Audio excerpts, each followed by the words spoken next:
Buenos días, soy Vanessa Vallejo y ustedes están escuchando el podcast del Pan Am Post. En Venezuela, un grupo de jóvenes libertarios está haciendo una polémica propuesta: prohibir la participación en política de partidos comunistas.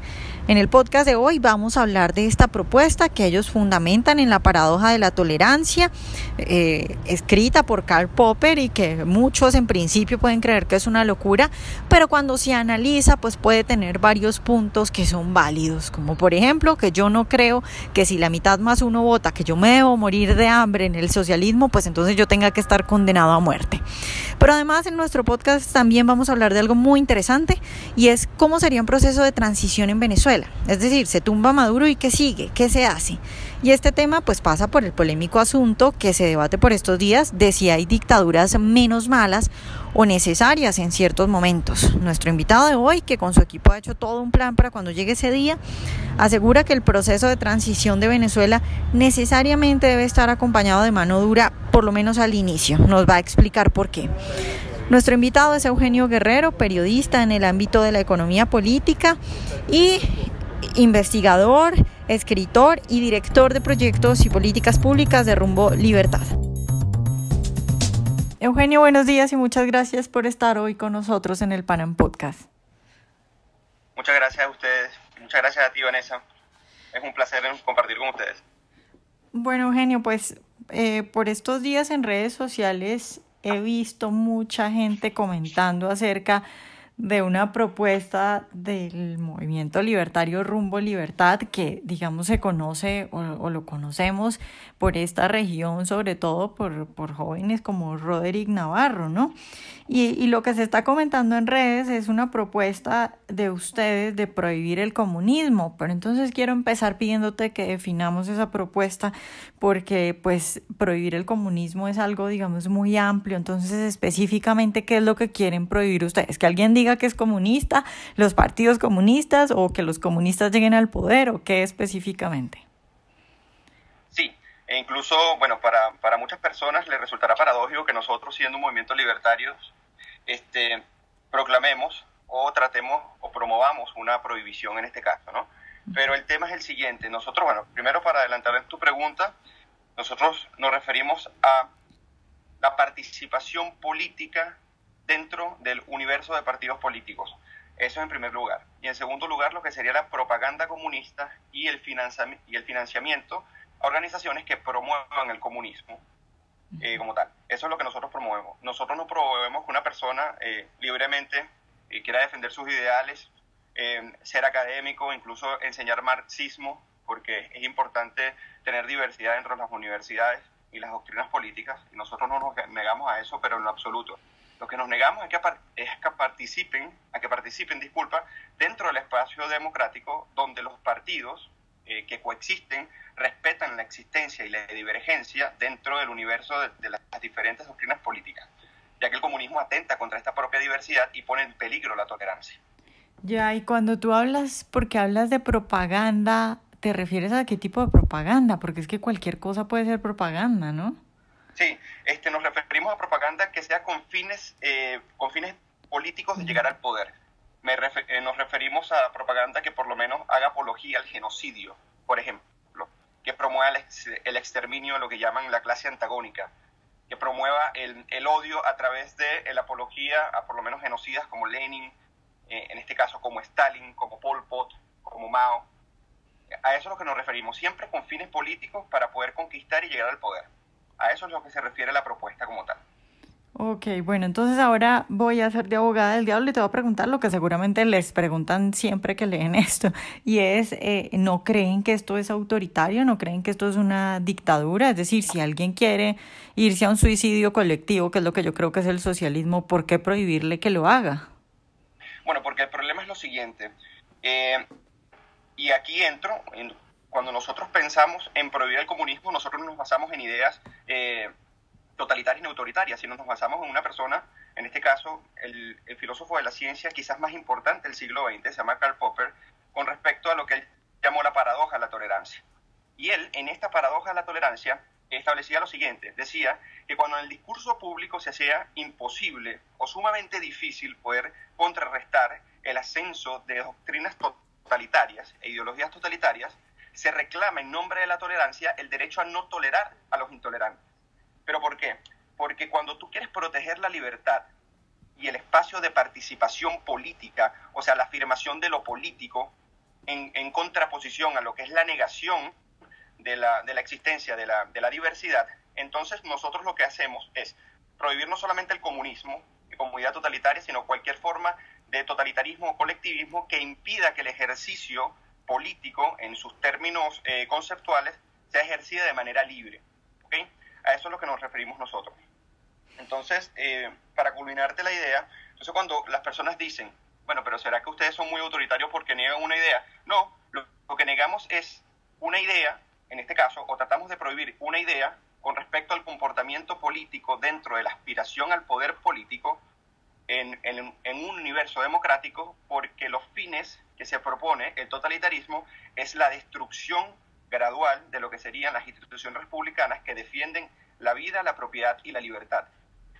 En la misma medida que nosotros mantengamos alejado del espacio democrático y de participación política los movimientos totalitarios, vamos a tener más garantía de que lo que se elija desde la sociedad sean doctrinas en su diversidad, pueden ser socialdemócratas, liberales. Nosotros no le estamos diciendo a las personas cómo pensar, en qué pensar ni qué apoyar, sino que en términos republicanos y la protección de derechos objetivos consagrados en la Constitución tiene que ser garantizado por el cumplimiento de las reglas que protegen tales derechos.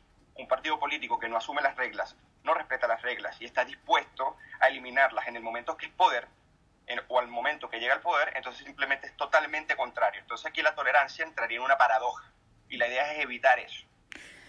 Eugenio, a ver, para mí, digamos que en la democracia hay muchas cosas malas, pero sí creo que puedo yo hacer una distinción entre la democracia de, no sé, si todos votan, irse al socialismo.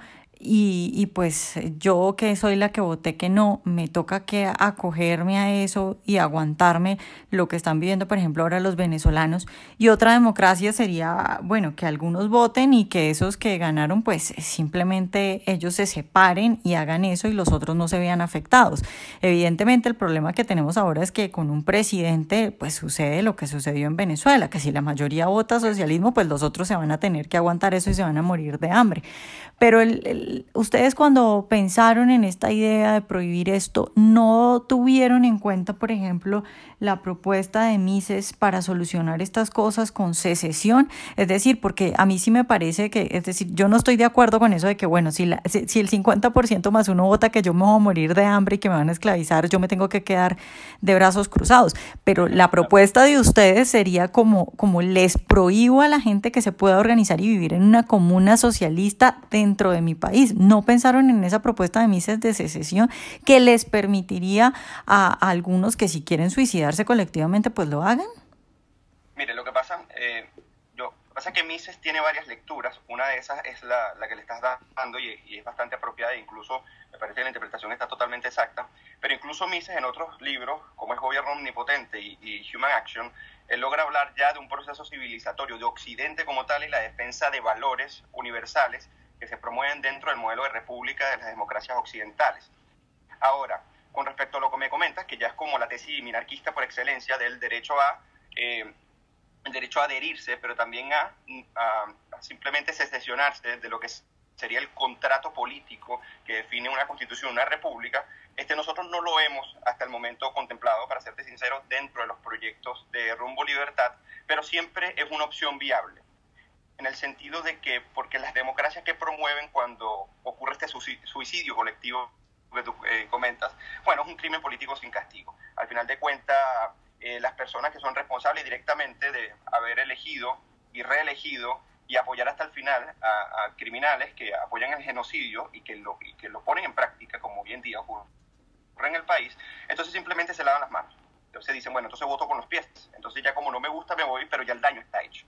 Y en un país con una tradición tan colectivista como en nuestro país, lamentablemente, o sea, nuestro país, por ejemplo, por lo menos desde la tercera década del siglo XX hasta hoy en día, siempre ha tenido una cultura muy colectivista, donde el marxismo como tal y el leninismo como organización de partidos políticos ha sido el pan de cada día dentro de la competencia electoral. Lo que pasa es que antes se respetaba la coexistencia entre los partidos, se respetaba el derecho a existir, el derecho a poder discrepar, ¿ok? Y estas visiones alternativas competían bajo reglas electorales claras, unas competencias que quizás venían amañadas en el proceder de los distintos partidos políticos, pero siempre bajo las normas de lo que sería la república, que establece la república. ¿Ok? Entonces, ¿qué es lo que ocurre? Nosotros podríamos decretar que la opción de Ludwig von Mises y del minarquismo en general, que es poder secesionarse. Pero en este momento lo que nosotros proponemos simplemente es, dentro de la República de Venezuela, prohibir que el comunismo tenga cabida dentro de las organizaciones de partidos políticos y la promoción de la propaganda comunista con estos fines. ¿No creen o no consideraron ustedes que tomar una medida como esta puede ser contraproducente? Porque es decir, si tú le niegas la posibilidad a alguien de participar en política por sus ideas, pues lo más probable es que esta gente tome una excusa para tomar las armas y que lo que haga es victimizarse y de pronto hacer que la gente se solidarice con ellos, ¿no? Claro, sí, eso es un argumento muy válido, pero lo que ocurre es que el comunismo, incluso el neomarxismo, y hablando de Herbert Marcuse, que por cierto nosotros lo citamos dentro del documento, porque Herbert Marcuse también se apoya en la paradoja de la tolerancia, en su libro de crítica a la tolerancia pura. Incluso los argumentos de Karl Popper casi que lo mismo, pero en otras palabras. Pero ¿qué es lo que ocurre en este caso? O sea, tú lo ves contraproducente en el sentido de que puede volverse atractivo y por ende solidarizarse.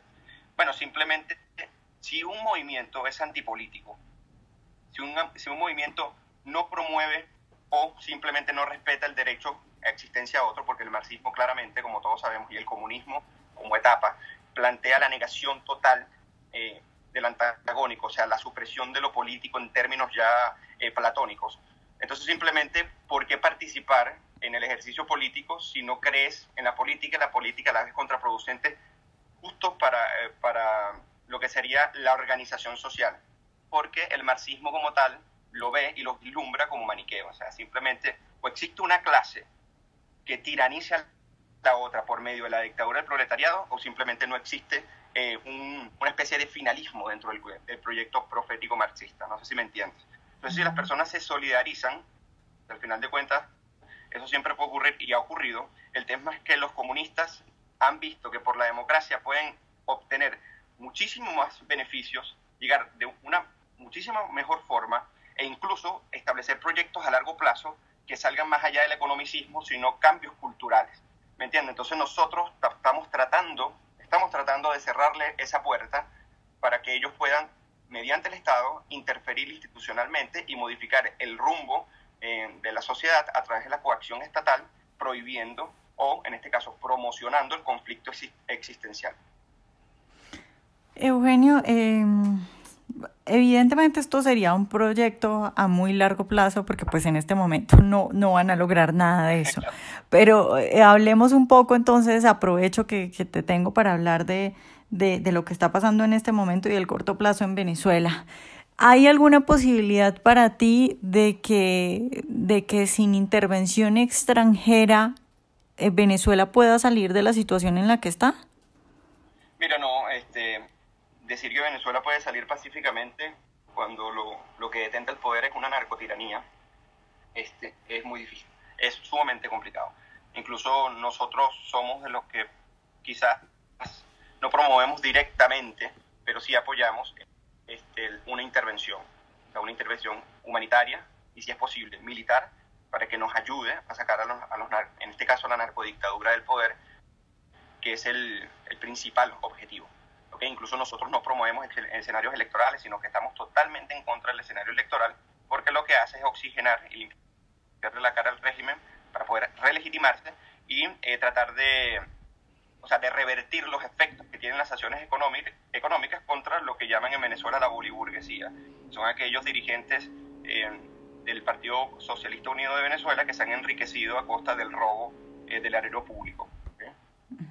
Eugenio, ya para terminar quiero preguntarte, pues tú que conoces la situación, que lo has vivido en carne propia, que piensas sobre cómo podría ocurrir una salida de Venezuela de lo que está viviendo, hay una discusión por estos días sobre si hay dictaduras menos malas o si todas las dictaduras son iguales, que ha causado mucha polémica y tú me acabas de hablar de que crees que la salida para Venezuela es una intervención militar.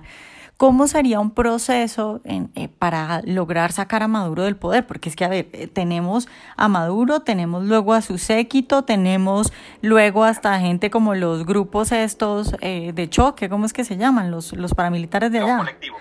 Tienen los colectivos, es decir, tienen un montón de criminales. ¿Qué se podría hacer con esta gente? Y además, por la fuerza, digo yo, tú me responderás ahora si crees, creo yo que por la fuerza, que la única forma es que por la fuerza desmonten todo el estatismo que tienen, porque si no, no van a lograr nada. Entonces, ¿cómo crees tú que sería ese proceso y cómo, en la práctica, cómo se debería hacer con toda esta mano de criminales que tienen allá? Claro, incluso nosotros creemos en un proceso de transición. En este caso yo me encargo en Rumbo Libertad de ser el director de proyectos y políticas públicas, y nosotros hace poco publicamos lo que sería el proyecto Renacer, que es cómo lo imaginamos nosotros, qué tenemos que hacer en el país el primer día de llegar al poder para poder revertir toda esta maraña socialista que infectó a la República, y que es muy complicado poder seguir si no se depura lo que sería el estado de toda esta infección, como podríamos decir. Entonces, ¿qué es lo que pasa?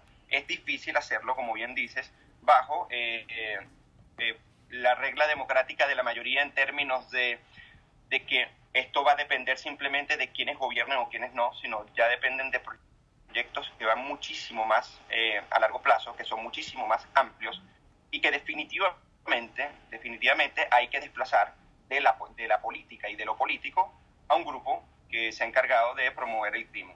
Entonces, cuando tú me comentas el tema de dictaduras buenas o dictaduras malas, las personas siempre parten de un maniqueísmo terrible, o por lo menos una visión dicotómica de la realidad, de que todas las democracias son buenas y todas las dictaduras son malas.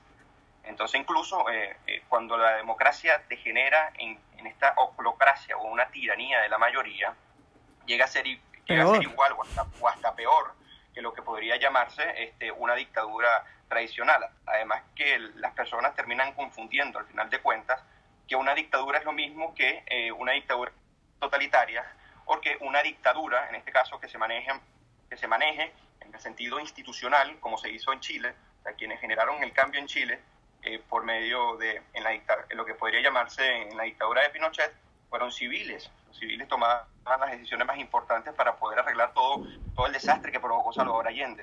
Incluso en Venezuela también ocurrió algo parecido. El Partido Acción Democrática, en lo que se llama el trienio ADECO, promovió, e incluso cuando llega al poder a través de la fuerza, una dictadura del partido, totalitaria, incluso con los fines de controlar la educación a través de las propuestas comunistas.